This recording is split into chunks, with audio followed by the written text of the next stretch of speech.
Olá, desbravadores! Estamos de volta para darmos continuidade ao nosso estudo. Para tanto, eu quero convidar você a fechar os seus olhos. Vamos pedir a direção de Deus através de uma oração. Oremos? Querido Deus, obrigado, Pai, por estar cuidando de nós, por nos dar o privilégio de mais uma vez podermos abrir a Tua Palavra, a Bíblia, e estudarmos sobre o que a Trindade está fazendo para salvar a raça humana pecadora. Por isso, Senhor, queremos pedir a Tua unção, a direção do Teu Santo Espírito, para que possamos compreender o que o Senhor irá nos ensinar agora. Te pedimos em nome de Jesus. Amém, Senhor. Eu sei que o desbravador gosta de mexer com corda, fazer nós, amarras, né? Nós não vamos fazer muita coisa aqui hoje não, porque o tempo não permite, o espaço também é pequeno, ok? Mas tem alguns nós aí que a gente faz de maneira muito clara, e como nós vamos falar de um assunto de extrema importância, que é conhecido como salvamento ou salvação, resgate, eu quero colocar dois nós aqui para que você possa lembrar, que eu sei que você sabe fazer, ok? O primeiro deles está aqui. Deu para ver aí? Nó 8? Esse nó ele é conhecido como nó de segurança. Os alpinistas, aqueles que gostam de fazer escalada, eles gostam de usar esse nó, ou melhor, eles usam muito esse nó. Como eu disse, é um nó de segurança. Mas há uma maneira diferente de você fazer ele, olha só. Olha lá. Conseguiu ver aí? Legal, né? Aprendeu? Ó, quem sabe um dia eu vou ir no seu clube e ajudo você a fazer, é bem simples. Só basta um pouquinho de prática. Mas tem um outro nó que você gosta muito, e eu sei que é um dos primeiros nós que a gente tenta aprender no clube só pelo nome dele. E eu vou fazer ele aqui, vamos ver se eu consigo, né? Olha lá. Ixi, o lenço atrapalhou um pouquinho. Ok? Lembra qual é esse nó aqui? Deixa eu virar de lado para você ver um pouquinho melhor. Lás de guia. Ok? Para que serve esse nó? Qual é a função dele? O lás de guia, como nós dissemos, ele é um nó de resgate, de salvamento. Por quê? Porque é um nó que não nos aperta. Olha aí, eu faço ele, eu posso erguer uma pessoa e ele não aperta, prendendo assim a minha respiração, deixando eu com dificuldade de respirar. Por isso esse é um nó de resgate, um nó de salvamento. E hoje, no nosso estudo, nós vamos falar também sobre um lás de guia. E eu poderia dizer que Jesus é o meu e o seu lás de guia, aquele que veio para nos resgatar. Ok? Pega o seu guia de estudo, pegue a sua Bíblia e vamos juntos. Marcos capítulo 10, verso 46. Marcos 10, verso 46. Vocês lembram que no último estudo, nós estudamos sobre a entrada do mal, vimos que o diabo se rebelou contra Deus, ele desceu aqui nesse mundo, trouxe o pecado e com o pecado veio todo o sofrimento. A questão é, como sermos resgatados? Então, só para você ter uma ideia, olha que coisa interessante. Se você pegar a sua Bíblia de Gênesis capítulo 1 até Gênesis capítulo 3, você vai encontrar Deus criando um mundo perfeito e a entrada do pecado. Se você pegar de Gênesis 4 até Apocalipse capítulo 20, você vai ver o que Deus está fazendo para salvar a humanidade do pecado. Se você pegar Apocalipse capítulo 21 e 22, você vai ver Deus fazendo um novo céu e uma nova terra. Ou seja, a maior parte da Bíblia está o que Deus está fazendo para resolver o problema do pecado. Consegue entender? E isso nós vamos estudar um pouquinho agora sobre esse resgate que Jesus está fazendo de cada pecador, eu e você. Marcos capítulo 10, verso 45. Pois o próprio Filho do Homem não veio para ser servido, mas para servir e dar a sua vida em resgate por muitos. O plano da salvação ou da redenção desse resgate foi um só. Alguém teria que morrer. Se nós voltarmos lá em Gênesis, você vai encontrar Deus dando uma ordem direta a Adão e Eva. Deus chegou para o casal e disse: no dia em que vocês comerem do fruto, certamente morrerá. Era uma ordem, está na lei, está incutido. E a lei diz o quê? Se você está condenado à morte, não tem saída. Lá no Éden, quando Adão e Eva cometeram o pecado, Satanás chegou para Deus e disse o seguinte: se o Senhor é justo, mate-os. Agora, se o Senhor os ama, perdoe-os. Que situação complicada Satanás colocou Jesus, né? Como ser justo e como amar ao mesmo tempo, ou ser amor ao mesmo tempo? Ah, de fato, Jesus, lá na cruz, ele demonstra claramente isso. E nós vamos ver daqui a pouquinho, tá certo? Quando você vai em São João, capítulo 3, verso 16, está aí no seu guia de estudo, São João 3,16 diz o quê? Porque Deus amou o mundo de tal maneira que deu o seu Filho unigênito para que todo aquele que nele crê não pereça, mas tenha a vida eterna. Quando o pecado entrou no mundo, Deus Pai, Deus Filho e Deus Espírito Santo se reúnem no céu e eles vão colocar em prática o plano da salvação. Eles não foram criar um plano, eles já tinham. Eles já tinham um plano B, se caso acontecer, nós já vamos deixar tudo pronto. E sabe qual era o plano? Jesus se oferece para morrer em lugar do pecador. A escritora Ellen White diz que os anjos se ofereceram para morrer em lugar de Jesus. Mas uma criatura não pode morrer em lugar de outra. Somente um Criador poderia pagar o preço. É mais ou menos o seguinte: não tem como alguém que esteja devendo pagar a dívida de outra pessoa. É isso que aconteceu. Não há como eu, uma criatura, poder pagar o preço de outra criatura. Somente um Criador, ou seja, um Deus, poderia pagar o preço. E Ele amou tanto você e a mim, que Jesus veio a esse mundo para nos resgatar. Olha que maravilha isso, não é? Que privilégio eu e você temos. Mas vamos continuar. O que eu preciso fazer para receber a salvação de Deus? Nós já vimos que Jesus, ele veio nesse mundo, ele se doou para salvar, para resgatar a mim e a você. Ok? Ele já morreu na cruz em meu lugar, em seu lugar. Para eu receber essa salvação, o que eu preciso fazer? No seu guia de estudo tem aqui A, B e C. Tá? Eu vou colocar o texto bíblico por ordem, mas depois você completa aí certinho, ok? Salmos 51, verso 3 e 4. Vamos lá? Salmos 51, 3 e 4. Pois eu conheço as minhas transgressões e o meu pecado está sempre diante de mim. Pequei contra ti somente, e fiz o que é mal perante os teus olhos, de maneira que serás tido por justo no teu falar e puro no teu julgar. A primeira coisa que eu preciso fazer para receber a salvação de Jesus, sabe o que é?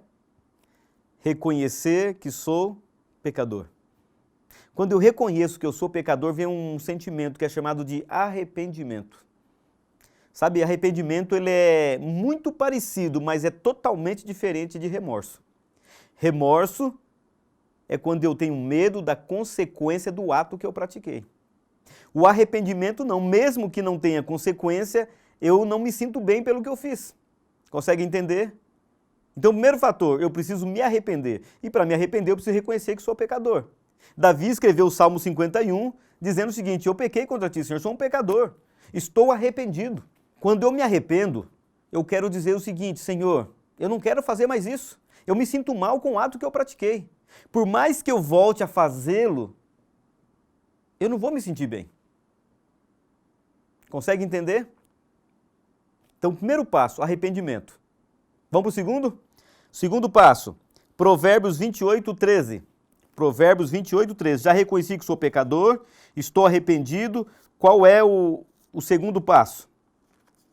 Logo para frente em Provérbios, capítulo 28, verso 13. Pega a sua Bíblia. Olha só. O que encobre as suas transgressões jamais prosperará. Eu preciso confessar o meu pecado. Eu reconheço que sou pecador. Eu confesso o meu pecado. Eu me arrependo. E a Bíblia diz lá em 1 João, capítulo 1, verso 9, Se nós confessarmos os nossos pecados, Deus ele é fiel e justo para nos purificar de toda a injustiça, ou seja, nos perdoar de todos os pecados. Eu reconheci que sou pecador, eu preciso confessar o meu pecado. Sabe, desbravador, o único pecado que Deus não perdoa é aquele que você não confessa. Porque se nós confessarmos, Deus é fiel e é justo para perdoar os nossos pecados e nos purificar de toda a injustiça. Não há pecado na face da terra que Deus não possa perdoar, a não ser que você não confesse. Ok? Vamos lá? Eu reconheço que sou pecador, eu confesso e agora o quê? Me arrependi. Estou arrependido. Arrependimento é basicamente o seguinte, meia volta vou ver, é você mudar de rumo, é você mudar de atitude. Ok? Vamos seguir? Romanos capítulo 4, versos 5 e 8. Romanos capítulo 4, versos 5 e 8. Ou melhor, 5 ao 8. Mas ao que não trabalha, porém crê naquele que justifica o ímpio, a sua fé lhe é atribuída como justiça. E é assim também que Davi declara ser bem-aventurado, o homem a quem Deus atribuiu justiça, independentemente de obras. Bem-aventurado aquele cujas iniquidades são perdoadas e cujos pecados são cobertos. Bem-aventurado o homem a quem o Senhor jamais imputa o pecado. Se nós somos no livro de Marcos, capítulo 16, verso 16, diz o seguinte: aquele que crê e for batizado, esse será salvo. Ou seja, eu preciso reconhecer que sou pecador, preciso confessar o meu pecado, eu preciso me arrepender do pecado.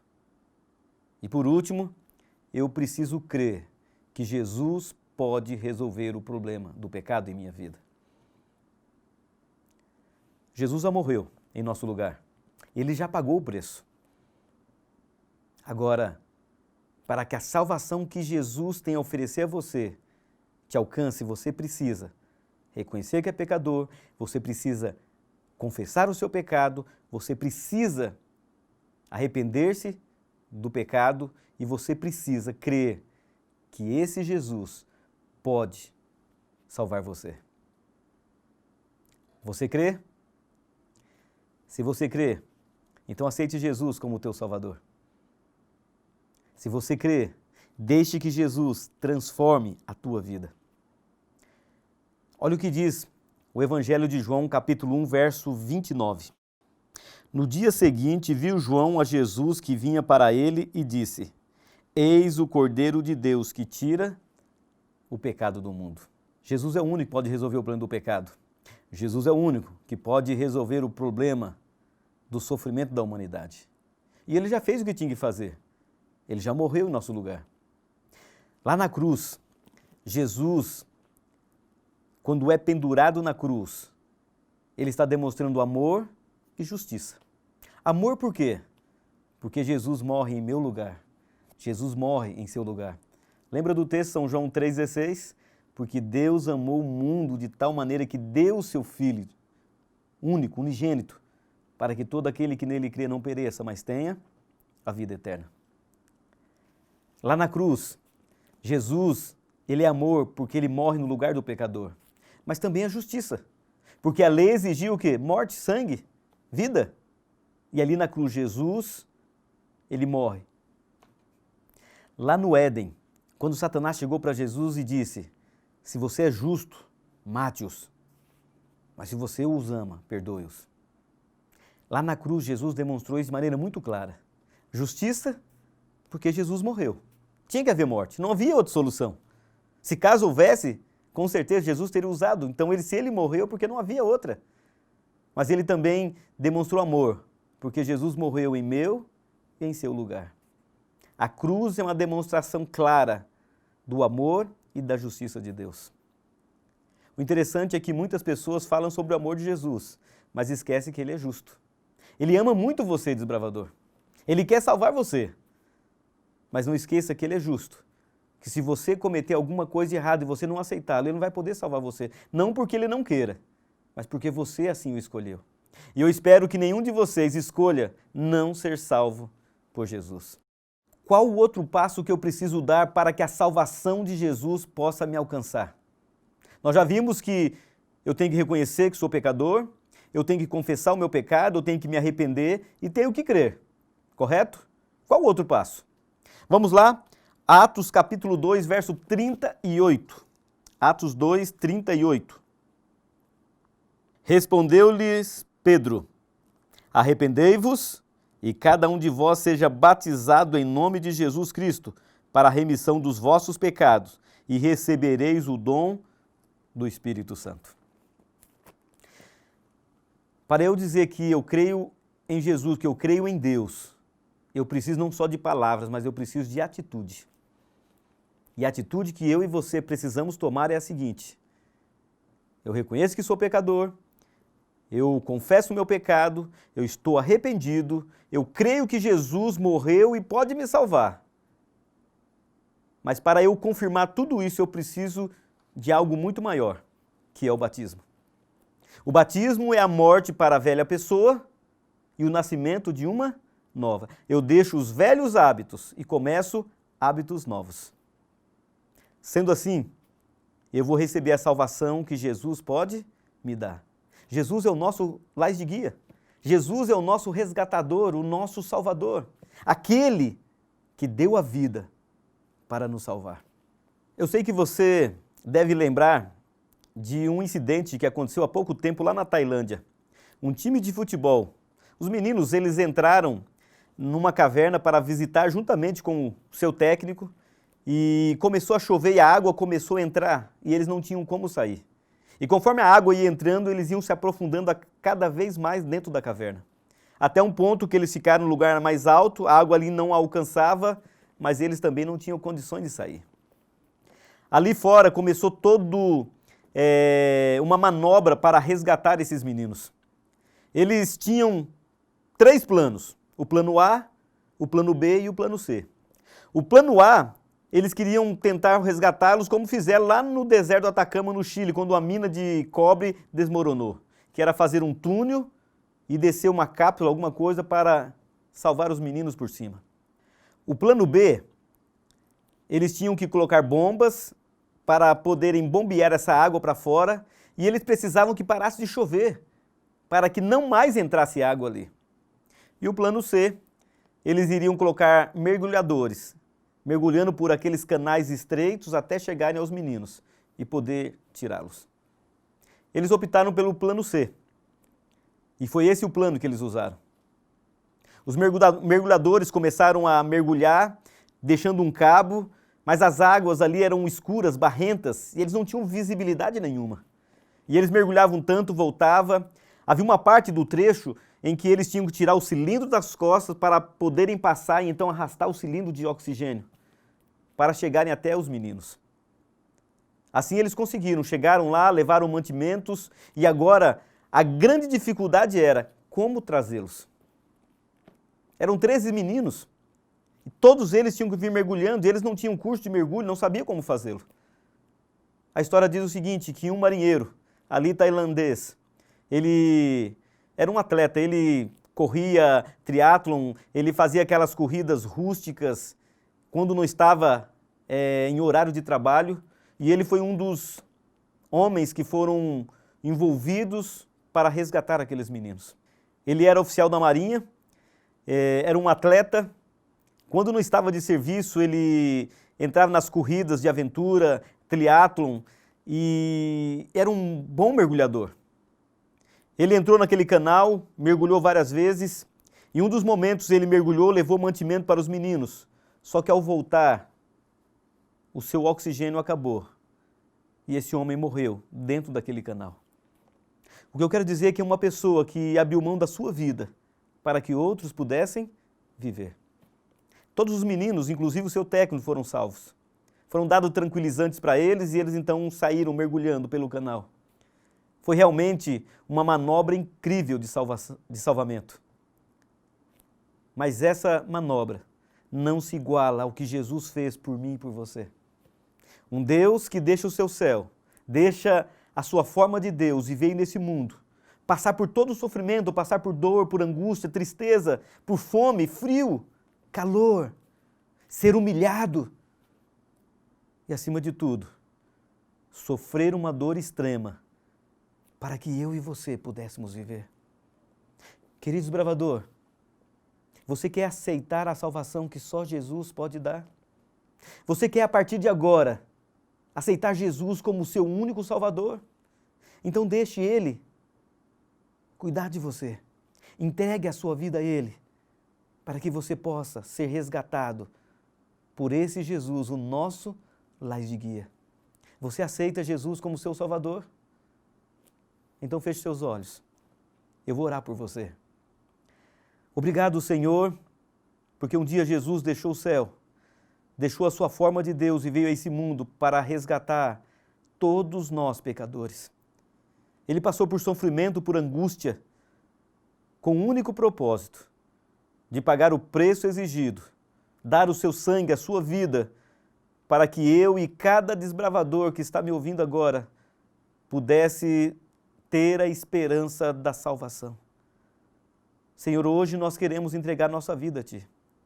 Hoje esses desbravadores que está falando contigo querem entregar a vida a Ti, eles querem ter a Ti, Senhor, como seu único Salvador. Então habite os seus corações, Pai, e que todos nós possamos ser resgatados por Ti. Em nome de Jesus. Amém, Senhor. Que assunto legal esse hoje, né? O nosso resgatador, aquele que pagou o preço, para que eu e você pudéssemos ser salvos. Que assim o seja. Foi muito bom estar com você. Eu espero você para o próximo estudo. Até lá!